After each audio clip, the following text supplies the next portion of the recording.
হরে কৃষ্ণ। শুধু ভক্ত সজ্জন, আজকে আমরা আলোচনা করব পবিত্র রূপণী একাদশী 2024। এই অপুত্রক এবং যারা গর্ভবতী মা তাদের জন্য তো অবশ্যই, আরো সকলের জন্য পবিত্র রূপণী একাদশী আমাদের পালনীয়। তাই আমি অনুরোধ করব সকলকে এই একাদশী সঠিক সময়ে কোন দিন একাদশী থাকবেন এবং পালনের সঠিক সময় আমরা জানবো। বিশেষ করে একাদশী পালনীয় সকলের জন্য, কিন্তু এই একাদশী ব্রত পালন করলে বিশেষ করে এই একাদশীর এত গুরুত্ব যে বর্ণনা করা হয়েছে শাস্ত্রে। দাপর যুগের প্রথম দিকে একজন রাজার কথা, যেটা শ্রীকৃষ্ণ যুধিষ্ঠিরকে বলছিলেন। যুধিষ্ঠির মহারাজ জিজ্ঞাসা করেছিলেন ভগবান যে, হে কৃষ্ণ, শ্রাবণ মাসে শুক্লপক্ষীয় যে একাদশী তার নাম কি এবং তা কিভাবে পালন করতে হবে সে বিষয়ে একাদশীর মাহাত্ম্য আমাকে বলুন। তখন শ্রীকৃষ্ণ যুধিষ্ঠির মহারাজকে তা দাপর যুগের প্রথম দিকে যে একজন রাজার উপাখ্যান তিনি বর্ণনা করলেন। তিনি কিভাবে একজন সুস্থ, একজন ভালো রাজা হয়েও তিনি কখনো কোনো রকমের পাপ করেনি এবং তিনি ব্রাহ্মণদেরকে দান করতেন, বৈষ্ণবদেরকে দান করতেন এবং প্রজাদেরকে তিনি সঠিকভাবে লালন পালন করতেন। শুধু তাই নয়, তিনি এত ভালো ছিলেন, তার রাজ্যে কোনো রকমের অশুভ ছিল না। কোনো রকমের ধান শস্য মানে উৎপাদন এত ভালো ছিল, কিন্তু তার মনে অনেক দুঃখ ছিল। কেন? রাজা যেখানে রাজ্য শাসনে ব্যর্থ নয় এবং রাজা যেখানে প্রজাদেরকে নিয়ে সুখী, রাজার সুখ হলে প্রজারা সুখী, প্রজারা সুখ হলে রাজা সুখী, কিন্তু অনেক দিন ধরে রাজার মনে একটা দুঃখ। কেন দুঃখ? এক সময় তিনি তার ব্রাহ্মণদের কাছে গিয়ে বললেন, হে ব্রাহ্মণ শ্রেষ্ঠ, যে আসলে আমার দুঃখ, আমার মনে অনেক দুঃখ। বলে যে কেন রাজা মহাশয়, আপনি তো অনেক ধার্মিক, আপনি রাজা নয় শুধু রাজর্ষি, তাই এই রাজর্ষি হয়েও এত সুন্দর আপনার রাজ্য পরিচালনা হচ্ছে, তাহলে কেন আপনি অসুখী? তখন তার যে দুঃখের কথা ব্রাহ্মণ এবং তার প্রজাগণকে বলা শুরু করেছেন। তখন তিনি বলছেন যে আমার এত রাজ্য আছে, এত কিছু আছে, কিন্তু আমার একটা পুত্র সন্তান নেই। যে পুত্র সন্তান না হলে আমার পিণ্ডু দেবে কে আমার বংশে? এরপরে আমার রাজত্ব ভার কে গ্রহণ করবে? তাই আমি এত দুঃখী। তখন এক সময় রাজার দুঃখে প্রজারাও দুঃখী, কারণ রাজা যখন দুঃখী হয় প্রজারা দুঃখী হয়, প্রজারা দুঃখী হলে রাজা দুঃখী হয়। সেটাই হচ্ছে রাজ্যের একটা সুষম সম্পর্ক গড়ে উঠে। তখন এরকম করা হয়েছে যে যখন ব্রাহ্মণরা সিদ্ধান্ত নিয়েছেন রাজা তো এত দুঃখী, আসলে আমাদের রাজা তো অনেক ভালো, তাই আমরা কিছু একটা করব রাজার জন্য। তখন ব্রাহ্মণেরা সকলে মিলে একদিন বনে গমন করলেন। বনে কেন গমন করলেন? সেখানে তারা জানতেন অনেক ঋষিরা দীর্ঘ আয়ু সম্পন্ন এবং নিরোগ হয়ে তারা জীবন ধারণ করেন এবং তাদের অনেক আশীর্বাদ এবং এমন ব্রহ্মর্ষি, এমন ঋষিরা ওখানে বসবাস করেন, যেখানে তারা ত্রিকালজ্ঞ, তার ত্রিকাল সম্পর্কে তারা জানেন। তখন একদিন বনে সেই ব্রাহ্মণরা গমন করেছেন। ব্রাহ্মণরা গমন করার পরে একজন মহান ঋষি, যিনি ত্রিকালজ্ঞ এবং ত্রিকাল সম্পর্কে জানেন এবং তার আয়ুষ্কাল করছে আমাদের থেকে অনেক অনেক অনেক অনেক বেশি, যেটা বলা হচ্ছে যে ব্রহ্মার একটা কল্প মানে আমাদের এক কল্প হচ্ছে ব্রহ্মার একদিন।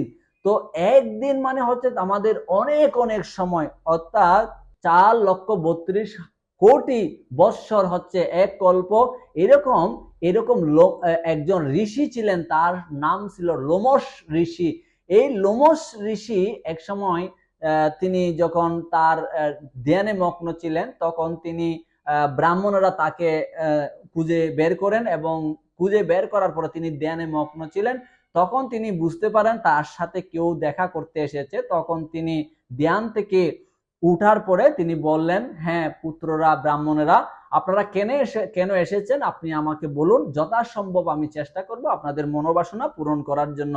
তখন লোমশ ঋষি বললেন এই কথাগুলি। তখন ব্রাহ্মণরা বললেন, হে ব্রাহ্মর্ষি, হে ঋষি শ্রেষ্ঠ, আপনি যদিও বা জানেন আমরা কেন এসেছি, তথাপি আমাদের রাজ্যে যিনি রাজা তিনি অনেক ভালো একজন রাজা। তো তার দুঃখে আমরা দুঃখী। তো আমরা জানতে চাই যে তিনি এত ভালো ভালো রাজত্ব রাজা হয়েও তিনি কেন কোন দোষের দোষী হয়ে সে পুত্র লাভ করতে পারছে না। তখন তিনি বললেন, ঠিক আছে আমি দেখি উনার পুত্র সন্তান কেন উৎপন্ন আমি দেখি। তখন তিনি ধ্যানে মগ্ন হলেন। ধ্যানে মগ্ন হয়ে কিছুক্ষণ সময় অপেক্ষা করার পর তিনি ধ্যানে দর্শন করলেন তার পূর্বজন্মে, অর্থাৎ লোমশ ঋষি তার ধ্যানে দর্শন করলেন রাজার পূর্ব জন্মে তিনি একজন দরিদ্র বৈশ্য ছিলেন। বৈশ্য কিন্তু দরিদ্র ছিলেন এবং গ্রামে তিনি ব্যবসা বাণিজ্য করতেন। তো এক সময় সেখানে তিনি যখন একদিন দশমী দিন কালে দশমী দিন অতিবাহিত হয়, তিনি ব্যবসার কারণবশত এক বাড়ি থেকে অন্য বাড়ি, এক গ্রাম থেকে অন্য গ্রামে যেতে হতো। তো এক সময় যাওয়ার সময় দশমীর দিন কি হয়েছে, একাদশীর পূর্ব দিন তিনি অনেক পিপাসার্ত হয়েছিলেন। তখন একটা সরোবর দেখেছেন, সেই সরোবরের মধ্যে তিনি কি করেছেন যে জল পান করবেন, কিন্তু যে জায়গায় জল পান করবেন সেখানে একটা গাভী এবং তার বাছুরদেরকে নিয়ে তিনি জল পান করছিলেন, সে সুন্দর সরোবরের পরিষ্কার জল পান করছিলেন। তখন তিনি এত পিপাসর ছিলেন যে গাভী পান করছে তিনি যেমন পিপাসার্ত এবং গাভীরা যে পিপাসার্ত তিনি সম্পূর্ণরূপে ভুলে গিয়েছিলেন। তখন তিনি কি করেছে যে গাভীদেরকে সরিয়ে দিয়ে, পিপাসার্ত গাভীদেরকে সরিয়ে দিয়ে তিনি কি করেছেন জল পান করা শুরু করেছেন। তো পাপের দণ্ডে তিনি কি করেছিলেন, এই জন্মে তিনি পুত্রহীন হয়ে তিনি অবস্থান করছেন। তো ব্রাহ্মণরা জিজ্ঞাসা করেন, হ্যাঁ ঠিক আছে এটা পাপের গণনা, কিন্তু তাহলে তিনি এত বড় রাজা হলেন কি করে? ভগবত গীতায় ভগবান বলছে যে পূর্বজন্মে সে যেমন কিছুটা পাপ করেছে, কিন্তু সেই সাথে তিনি একটা বিশাল পুণ্য, অনেকগুলি পুণ্য করেছে, যার ফলশ্রুতিতে তিনি একটা রাজ্যের রাজাও হয়েছেন। সেই রাজার নাম ছিল হচ্ছে মহজিৎ। তো মহজিৎ রাজার সেই অবস্থানের কথা ব্রাহ্মণদেরকে জানান। তখন তারা সেই লোমশ ঋষির কাছে গিয়ে তারা বললেন যে তাহলে এই যে অপরাধ থেকে তিনি কিভাবে মুক্তি লাভ করবেন। তখন সেই মহান ঋষি লোমশ ঋষি তিনি উত্তর দিলেন যে হ্যাঁ একটা উপায় আছে, যেহেতু তিনি দশমের দিন এই পাপ কর্মটা করেছে, তাহলে একাদশের দিন সম্পূর্ণরূপে যদি নির্জলা উপবাস ব্রত করে এবং তার প্রজাগণ সহ তারা যে ব্রত আদি করে, এই ব্রত হচ্ছে শ্রেষ্ঠ ব্রত।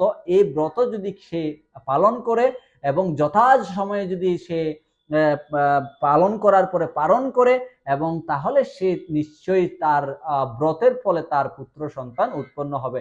ঠিক একইভাবে যখন ব্রাহ্মণরা এভাবে শুনেছেন, তখন তারা তার কাছ থেকে আশীর্বাদ এবং প্রার্থনা করে তারা গৃহে প্রত্যাবর্তন করেছেন এবং রাজার কাছে গিয়ে তারা সবিস্তারে এই আশীর্বাদের কথা তারা সবিস্তারে বর্ণনা করেন এবং রাজা সহ সমস্ত প্রজারা সেই একাদশীর দিন, অর্থাৎ পবিত্র রূপিণী একাদশীর দিন তারা একাদশী ব্রত পালন করেন, একদম সম্পূর্ণরূপে নির্জলা ব্রত পালন করেন এবং সেদিন তারা যে প্রজারা যে একাদশী ব্রত ছিলেন তাদের যে ব্রতের যে ফল সেটাও রাজার জন্য অর্পণ করেন এবং রাজা অত্যন্ত প্রসন্ন হন এবং যথাসময়ে রাজার যে রানী ছিলেন সেই রানী গর্ভবতী হন এবং গর্ভবতী হওয়ার ফলশ্রুতিতে তার একজন সুবর্ণ সুন্দর একটা পুত্র সন্তান উৎপন্ন হয়। পরবর্তীতে তিনি তার রাজ্য তার পুত্রকে দেওয়ার মাধ্যমে রাজার রাজ্য অধিষ্ঠিত হওয়ার মাধ্যমে, রাজা করার মাধ্যমে তিনি তা বনে গমন করেন। তো এইভাবে পুত্র কামনা যারা করবে বা যারা গর্ভবতী মা রয়েছে তারা যদি তাদের সুসন্তান লাভ করতে চায়, তাহলে অবশ্যই একাদশী ব্রত এই পবিত্র রূপিণী একাদশী আমাদের সকলের পালন করা উচিত। এবং এতে আমরা যদি গ্রন্থ অধ্যয়ন করে, বিশেষ করে যারা গর্ভবতী মা রয়েছে তারা অবশ্যই গ্রন্থ পড়বে এবং বেশি বেশি শ্রবণ করতে হবে, ভাগবত শ্রবণ, গীতা পাঠ শ্রবণ এবং সাধুদের মুখ থেকে কথা শ্রবণ করা, একটা ভালো সুসন্তান উৎপন্ন আপনারা লাভ করতে পারবেন। তাহলে এই পবিত্র রূপিণী একাদশীর কত গুরুত্বপূর্ণ রয়েছে, এবং অনেকে বলে যে যারা গর্ভবতী মা রয়েছে তারা একাদশী থাকতে পারে না, তারা ডাক্তার নিষেধ করেছে, ওষুধ খেতে হয়। বিশেষ করে তারা বাচ্চা যেহেতু গর্ভ অবস্থায় থাকে তাহলে তার খাওয়াতে হয় বারবার করে। কিন্তু একাদশীর দিন পঞ্চ রবি শস্য বর্জন করে পনির থেকে নিয়ে অনেক কিছু খাওয়ার আছে যেগুলি গর্ভবতী মায়েরও তারা শারীরিকভাবে সুস্থ সবলভাবে তারা কেউ একাদশী ব্রত আদি পালন করতে পারে। শুধুমাত্র তেল এবং পঞ্চ রবি শস্য বর্জন করে সানফ্লাওয়ার তেল খাওয়া যায়, অর্থাৎ ঘি খাওয়া যায়, দুধ খাওয়া যায়, এইসব খেয়ে একাদশী ব্রত পালন করলে তাহলে সকলে এই একাদশীর যথার্থ ফল লাভ করতে পারবে। এই একাদশীর দিন এই জিনিসটি অবশ্যই করুন, যে জিনিসটি আপনি না করলে আপনার অবশ্যই এই সম্পূর্ণরূপে ফল আপনি লাভ করতে পারবেন না। যদি আপনি একাদশী ব্রত সঠিকভাবে পালন করতে চান, অবশ্যই এই একাদশী যারা পালন করবে তারা বলা হচ্ছে শাস্ত্রে বাজপেয় যজ্ঞ, তারা বিশাল বাজপেয় যজ্ঞের ফল লাভ করবে। এবং তারা কোন দিন একাদশী ব্রত পালন করবে? আগামী 16ই আগস্ট রোজ শুক্রবার এই পবিত্র রূপিণী একাদশী পালন করতে হবে। সারা ভারত এবং বাংলাদেশ এবং অন্যান্য জায়গার মধ্যে একই দিনে আপনারা এই ব্রত পালন করবেন। 16ই আগস্ট রোজ শুক্রবার, এবং পরের দিন অবশ্যই পালন করতে হবে 5টা 13 থেকে 8টা 7 পর্যন্ত এই পালনের সময়সূচি, এবং ভারত এবং মায়াপুরের দিকে এই পালনের সময়সূচি রয়েছে। এবং আপনি আপনার নিকটতম অবশ্যই জায়গা, সময়, টাইম দেখে নিন, যাতে যেহেতু এক এক জায়গায় মিনিট সেকেন্ড একটু একটু যেহেতু বিভিন্ন সময়ে বিভিন্ন টাইমে বিভিন্ন জায়গায় সময় অনুসারে পালন করতে হয়, আপনি আপনার নিজ স্থানে এই সময় দেখেই আপনি পালন করুন। অবশ্যই যারা এই একাদশী ব্রত পালন করবেন পূর্বের দিন অবশ্যই আপনারা যারা আমিষ আহার করেন তারা কখনো আমিষ আহার করবেন না, এবং নিরামিষ তারা ভগবানকে অর্পিত ভোগ নিবেদন করে প্রসাদ পাবেন, এবং পরের দিন অবশ্যই প্রসাদ পাবেন। এবং এই দিন থেকে ঝুলন যাত্রা শুরু হচ্ছে। আমরা ঝুলন যাত্রার মাহাত্ম্য দেখতে পরের ভিডিওটা